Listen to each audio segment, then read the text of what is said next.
C'est possible, bien sûr. Vous parliez de trahison tout à l'heure. La vraie trahison, c'est celle de ma famille politique, les Républicains, quand en 2017, ils ont refusé de choisir entre Emmanuel Macron et Marine Le Pen. C'est une trahison de Jacques Chirac, c'est une trahison de Nicolas Sarkozy, qui a toujours, Nicolas Sarkozy, été irréprochable vis-à-vis du Front National et vis-à-vis de la nécessité de combattre Marine Le Pen et de combattre les idées du Front National. Ce jour-là, les Républicains se sont trahis. Et je peux vous dire que beaucoup de Républicains avec qui j'ai gardé des contacts amicaux se sont sentis trahis eux aussi à ce moment-là de voir que leur parti ne prenait pas position contre Marine Le Pen et refusait de choisir. En politique, il faut toujours choisir. On ne peut pas refuser de choisir. L'élection de Marine Le Pen, on le sait tous, est une possibilité. C'est une possibilité politique. Elle doit donc être combattue. Combattue avec des idées, combattue avec des convictions, combattue avec des résultats, combattue avec des hommes et des femmes qui s'engagent.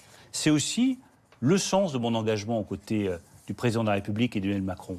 Je souhaite qu'il soit candidat, je souhaite qu'il soit réélu, et je souhaite que dans ce combat contre Marine Le Pen, nos idées l'emportent. C'est sur le terrain des idées qu'il faut aller, sur le terrain de ce que nous voulons pour la France, sur le terrain de la construction européenne. Je reprends ma casquette de ministre des Finances. Enfin, Marine Le Pen n'a cessé de dénoncer la zone euro, la Banque Centrale Européenne. Enfin, s'il n'y avait pas eu la Banque Centrale Européenne, s'il n'y avait pas eu Christine Lagarde, s'il n'y avait pas eu cette protection de la monnaie commune, aujourd'hui la France ne serait pas en mesure de lever de la dette. Les Anglais s'en sortent pas trop. Mais je ne souhaite pas beaucoup plus mal que nous, en tout cas. Je ne souhaite pas à la France le destin qui risque d'être celui de la Grande-Bretagne dans les prochaines années.